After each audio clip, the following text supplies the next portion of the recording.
let's bring on Marlins reliever Matt Barnes joining us right now. Matt, great to talk to you. Always looks like you got a sunny day behind you. How you doing today? I'm good. I'm good. We're traveling to Cleveland today, so just been running around like crazy this morning, laundry, cleaning, packing up the whole nine. Nice. Okay, so I first want to get to the topical stuff. We just had Boris on, and we were just going over what happened with Max. We had Max on the other day on Monday, okay, and then he gets into all of this on Wednesday. We asked him about the Domingo Germán situation from the weekend, and Max was basically like a psychic. He's like, "This is going to be a disaster." It's like they don't know how to judge what is on everyone's hands. Yep. Rosin can be sticky. They're checking it in front of everyone. He was kind of surprised that it hasn't been more of a problem. And of course, Max is the one who gets dinged. So Or you've been in the league for a while. What do you think about all this? I think it's crazy. It's so hard to determine what's what, and like discretion is such a tricky thing to play with. But Max is completely right. Like you can take sweat in the rosin that we have now, and you can make it very tacky. And those are completely legal things that the league has now provided us as an alternative to what was going on prior to that. So I think I don't know, it's a super tricky situation. But anytime you run into like I said, anytime you run into the discretion portion of it, like there's going to be some stuff that gets messed up, and for a guy who's been around and accomplished, as much as Max, like that's I don't know, it's not his legacy, but like it looks bad for a guy who probably wasn't doing anything except what he was allowed to do. So I don't know. It's tough. They need to figure out a way to provide something that's acceptable and used by everybody, right? Or like figure out a way to decipher it. Because I can tell you, like the difference between a sunscreen and rosin, a spider tack and a pelican grip, and rosin and sweat is very, very different. Yeah, well, Barnesy, I fully expected you to be at the pool whenever we called lounging. Now that you're in Miami, you're down in the heat. You're out of the Boston cold. Um, yeah, we just talked to Scott, man. Everything's so subjective, right? It's does the umpire think it's stickier than it's supposed to be? Right. And I believe Max is telling the truth. Um, Obviously, they said he washed his hands. I think most teams now they're gonna be calling, see what did Max use to wash his hands, because that's the sticky stuff, right? If you That's never, what we if you need to take, increase the spin rate. if you take But what I'm rosin, it gets very sticky. Yeah, I mean, I mean, you obviously, I mean, I've played with you. You rosin, sunscreen, Yep. whatever. But are you still using it? Does that get in your head as far as like, is this too sticky? Am I going to get caught for this, or what goes through your mind whenever you're taking them out? No, I mean I grab the rosin that they have out there, right? We have all the Major League Baseball issued rosins. They're on the back of the mound. They're in the bullpen. I grabbed it, get a little moisture on the hands, and kind of rub it around like this, right? And that's completely acceptable. From everything that we've been told by the league, you can have sweat and use sweat and rosin, and that creates tackiness. Now, depending on how much rosin you use and how much sweat you have, I guess could determine like the level of tacky, but still completely legal. So, like, to me, it's a really hard issue. Like, how does a guy get in trouble for that? So I'm going to continue to do the same thing. And if somebody wants to bang me for using sweat and rosin, then I'm probably going to have the same reaction as Max, and we're going to be back on here talking about it. Have you You know, ever been close? Because they were saying like there's like a process, and you saw with Mingo and everything, Herman from the Yankees, how it was like, oh, there's a process. Have you ever been close where they're like, what's the deal with that? no, never. I mean, even when the first rule came out, I went to the point so far as to like into the training room with tape remover and scraping gloves and shit. And I just after that, I mean, I got new gloves now, and I nothing right. But no, and I think part of the problem is like, or not problem, but like with relievers, like I'm not going to be out there for more than one, maybe two innings, right? Like an up down. So it like you're only going to get checked the one time, and you grab the rosin in the bullpen, you go in and throw, and then it's kind of done. It's tricky because like Miami is super humid, but we're going to Cleveland and it's going to be 45. So like the amount of sweat you have in rosin is going to vary depending on the weather that you're in, just in general, right? Like the more humid it is, the tackier it's going to be. Also, Matt, I don't understand. Do they have some device that's going to measure if there's too much rosin and sweat? And also, if you're someone who sweats a lot, now do you have to worry about being a big leaguer because you might have a disadvantage and get booted from the game? 100%. I don't know. I don't know what the answer is to that, but it's a discretion, right? I mean, and discretion is a very tricky thing and a very fine line to walk. So, man, I don't know. The best way would just truthfully just have one universal substance that like somebody sees you apply, right? Because like, how are you gonna say somebody has too much rosin on? Like, how do you? That's my problem, Matt. We already have that. We have a universal substance. It's called rosin, and then they told Max he had too much of it. Essentially, how do you have too much rosin on? Like, am I only allowed to grab it and go like 1, 2, and then I have to put it down? Otherwise, the third one's gonna cause too much. I don't know. Can I only go like this on sweat? Or like if I go like this, is that too much? I don't know. I mean, somebody needs to create something to where we can tell. All right, that's tacky, but it's tacky rosin, and it's not tacky spider tack, right? Like I just flew back from Boston, and I had to get checked. Spread eagle, right? They had a wand. They waved me down because our stroller had some type of dust or particles that flagged them. So they had to check me, and they checked me. Okay, you're good to go. Boom. Right. Board the plane. There's got the feel in the hands. I mean, it doesn't make sense to me how you, and it sucks for the umpires because they're put in a tough spot. Like they said, this is the stickiest it's been we've ever felt in 3 years. Well, they only feel the hands of the guys who are throwing the games that they're umpiring. There's got to be a better way to do it, to figure out what's going on and who's using what. It can't just be like, yep, that's sticky, boom, too sticky, you're done. Yeah, and I don't know what that is. I know that they messed around with trying to create balls that just had natural tack on it, but like even then, you're running into the same rosin issue. Like, I don't know. The whole too much rosin to me that's insane. It's insane. I'm with you. It's weird, and hey, Max called it out too. That was what was so ironic. Like we were just getting into all of this, and then it happened to him. So, yeah, interesting, and wanted to get your take on it because you've been in the league for a while, and it just doesn't seem like it's been solved. So, all right, let me get a Marlins question in there. Guys are playing pretty good baseball. Yep. For Miami. Pitching's been there for years. Hitting has not always been there consistently. Kratzy, especially. I'm a big Luis Arraez guy.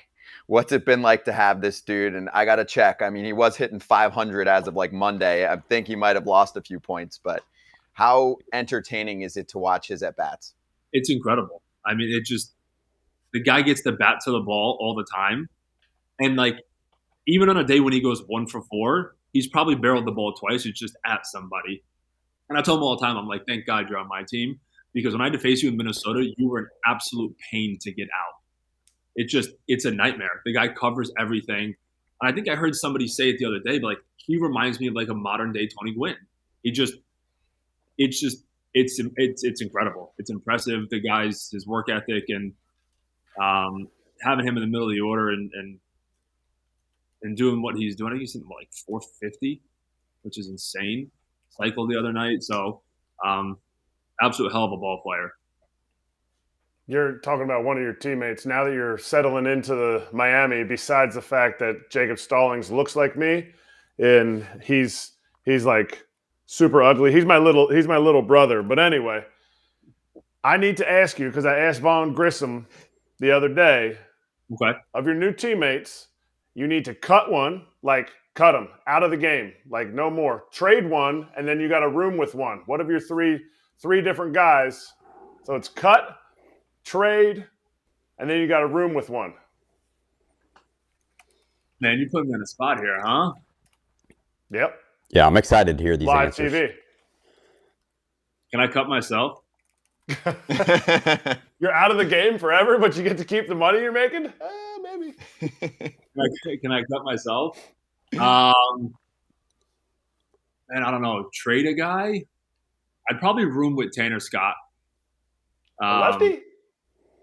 Yeah, man. Him and I, he just kind of became boys in spring training. We had a couple of buddies that have mutually played together. He was in Baltimore. So trade a guy? Man, I don't know. To give you an idea, it was tougher for Vaughn to. I originally had it as kill and trade and room, and the guy he was easier. He was easier to get somebody he would kill than to trade. Like trading somebody, it really hurt his. Like it's man, that's tough. Like when I'm sitting here thinking about like cutting somebody, like my first thought is like go to a guy who's got like 17 years and has accomplished a ton of stuff, and like they're good, right? Like, still want him on the team, obviously, but like Johnny Cueto's an awesome dude, but he's got like 17 years in the big leagues. So like, he's done great for himself. So like, if he didn't play again, you know what I mean? Yeah, get rid of him. Get rid of him. Just say it, Barnesy. Trade a guy. We'll stick with that. Trade yourself to the Tampa Bay Rays. They're 16-3. Pitchers go there and dominate. Trade yourself to the Rays. First place team. I like Miami. I don't want to go anywhere. Good answer. Good answer. I was testing. Extend yourself. That was a test. I'm looking out the window of Biscayne Bay, and it's 85 and sunny out. Hal, you got the curtains down right now. Let's raise those things up, man. I want to see some this sun. Side. There you go. Now we're talking. On that side. These are down because like, the apartment building's like 14 feet away. Yeah. No privacy. No, he's got it right, Brock. He's got the setup right. Plus, the lighting's better. He's got the perfect setup. Yeah. All right. Trade somebody. Who would I trade? Maybe a starting pitcher because the Marlins have like 15 of them that are nasty. Maybe Cabrera. Trade Cabby, maybe. He's really good. I don't know. Man, Kratzy, you're crushing people. You're crushing people, man. Yeah, that's a tough question. That's real tough. I'm gonna go into the clubhouse and get shit today, probably for this. Yeah. We'll keep it a secret. It's not like anyone can access it. And then the next Marlin we have on, they're gonna kill you. That's fine. Yeah, I love that. I give them permission to cut me. They can cut me. As long as you get to stay in Miami. Exactly. Yeah, Hey, Matt, so Ohtani and Judge is going down in the Bronx this week, and they were selling Ohtani jerseys in the Bronx. Yep. Would you want your jersey being sold everywhere? And do you think it's cool? Or some fans are like, really, we're going to sell jerseys of the other dude? I mean, I think it's good for the game generally, but, you know, some fans are like, pride, hey, we're only selling our guy. Like, do you know how good you have to be to have your jersey sold in the Yankees team store? Like, I don't know if it's ever been done. Like, you have to be so good to have that happen. And not only just one, like, they had the Japanese version, too. Like, there was options. It wasn't just a single jersey. My jersey will never be sold in another team store. I don't even know if it's sold in the Marlins team store. So, like hey, if you want that jersey, you got to go online and, like, create it through Fanatics and, like, you got options. Hey, speaking of names on jerseys, so when I'm trying to find out, like, first of all, I want to find out something about Matt Barnes that nobody knows about because I was going to the deepest crevasse of the internet, and I found, now obviously everybody knows, you know, Matt Barnes, the basketball player, and, you know, then you're probably second on that list, Matt Barnes, the baseball player. But you know what I found? I want you to choose which of these guys is closest to you. I found a football coach, a Canadian hockey goaltender, a soccer coach, and a British rock band member named Matt Barnes, and he plays for a band named You, Me, at 6. Which do you connect most with? The football coach, for sure. Yeah? Yeah, I don't know the rules of hockey. I enjoy watching hockey once in a while. I know that we used to go to some of the Bruins playoff games, and those are a blast. Other than that, not much about hockey. A rock band, not really. I watch football every Sunday for like 11 hours. So, so definitely the football coach.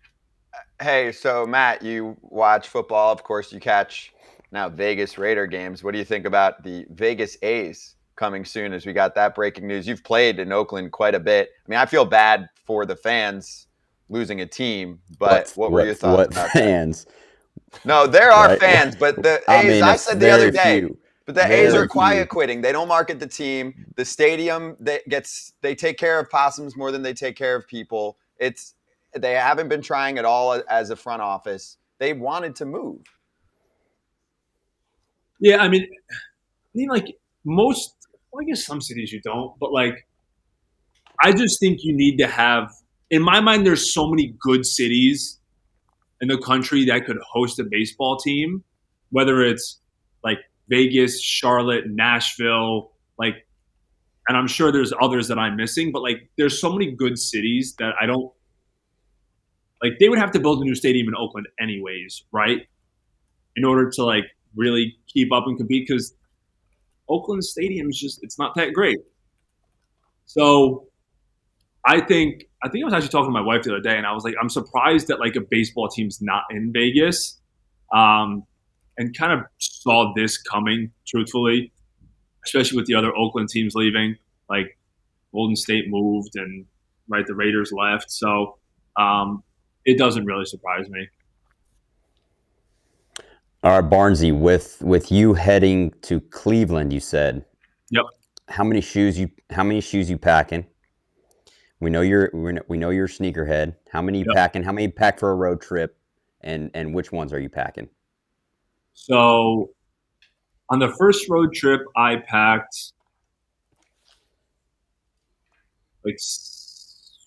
packed 6 and wore a 7th pair maybe. On this trip, I'm going lighter on this trip. I'm packing 3 and wearing a 4th. And I have 2 pairs of J's, the Jordan 1s, a pair of Yeezys to walk around in, and I'm wearing Louboutins today. Ooh. Wow. There you go. Down in jeans, so wearing the Louboutin white sneakers with it. How many pieces of luggage does that take? That all fits in one suitcase. Wow. But I have a sneaker carrier in case I want to bring additional sneakers. Got it. There we go. That's yeah, the first trip I had the sneaker carrier, and then I had the suitcase, and then I had my 2 carry-ons. I'm like, it is a lot. I got to consolidate this. I don't play carrying around 4 bags. Right, you can show off the good sneaks at home, you know. Yeah, so I cut, and Cleveland's going to be like 45 and raining, so you don't really want to like bring and wear the nice ones really because the weather destroys them, you know. Yeah, and there's no way your wife's going to Cleveland. No chance a wife is going from Miami to Cleveland. No, she's not. She's just waiting. Is she in Miami? Because I missed her at the marathon. Lakin ran into her. She was cheering loud. I missed her. I didn't know she was there. She's in Connecticut right now. She's coming down here when we get back. She's coming to Miami. Hey, Matt, I've got one more for you. It's a game that I think is going to be way easier than Kratzy's, okay? So, yes, I promise. The Atlantic League is used as the testing ground for new rules. They just announced for the Atlantic League. I'll give you 3 of them that they're trying out. Let me know.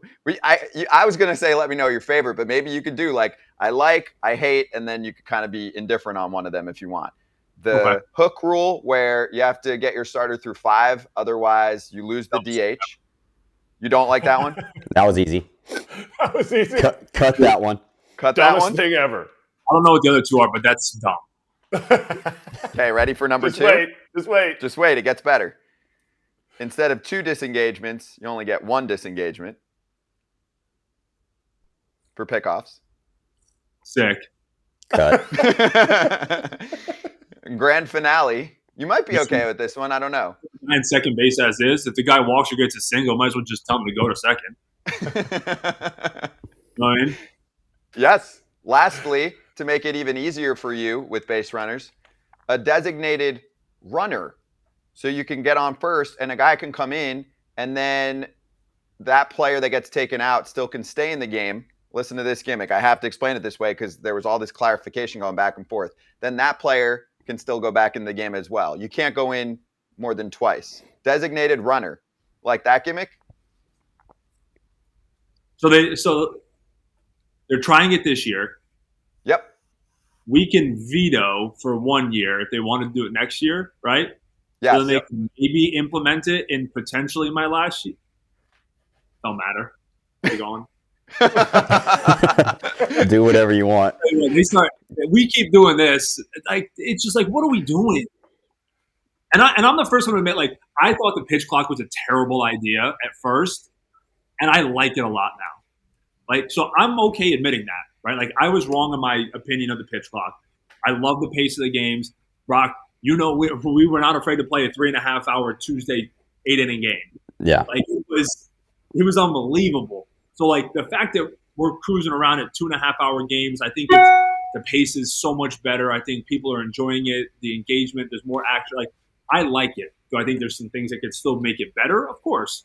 But, like, if the starter doesn't go 5 innings, you lose your DH. Like, then what? Like, are we going to have relievers hitting in the 12th inning? Matt Barnes. So dumb. It's Like, so dumb. Matt Barnes, get a bat. Or, like, one disengagement. I don't even have a disengagement with nobody on. Like, how about we start there? How about you give me one disengagement with nobody on, and then we can entertain some other stuff, right? And what was the last one? Designated runner. Oh, yeah, no. What? Why? Why? Usain Bolt. Yeah, Usain Bolt wants to play, and so does the freeze. My thing is, I thought the point you brought up that was interesting is you turned on the pitch clock. I think players were so anti-pitch clock for a while, and that was one where I disagreed. I thought the pitch clock was going to be good. You can debate how many seconds it was going to be, but I did think it was getting out of control as a lifelong fan, and now following the game for 20-something years. I'm in my mid-30s. So I wonder if the league's like, don't listen to them anymore because we implemented the pitch clock and it's good. So let's just try all of these other things, like almost like they're dinging the players. We had Whit Merrifield on yesterday. He's on the rules committee. He said, I have not been told about any of those rules they're testing. I'm like, well, then no one He knows. has 50 bags a year. He doesn't need help. He doesn't want help. You know what I mean? Yeah. Yes. I We mean, didn't even know about it. Up. Isn't it like 85% now? And there's like infinitely more stolen bases? Yeah, I think it's working. I think we got more running. And I like more stolen bases, but I don't think we need to push it anymore. I think this is working. Like, the one guy gets on base, and like I'm like, he's probably not going to run, and then all of a sudden Byron Buxton pinch runs for him, and now I'm like, great. Yeah. Yeah. Well, if you're MLB, it's like quit while you're ahead. You know, you did good. You did good on the pitch clock. People like it. I was at a Red Sox game this weekend. It was less than 2 hours. That doesn't happen. But yeah, quit while you're ahead. Don't keep trying to change things. And you've done good. Let's stick with it for a while. Let it be. I'm surprised they even tried to make the mound 62 feet. They did try that. They tried to mess with that in the Atlantic League. That got vetoed. So at least there's one thing that got dinged. I'd still be in the game if the pitchers had to throw from further. Hitting would be easier. Come on, I'm for that one. Hey, Matt, we appreciate it, man. And we can get into it more. Now, next time we have you on, we get to see what it looks like in the Atlantic League. We get to watch the circus, and then we can report back on it. That's true. Appreciate you, man. Safe travels, all right? Stay warm in Cleveland. We'll talk to you in a few weeks. Barnesy, you're the man.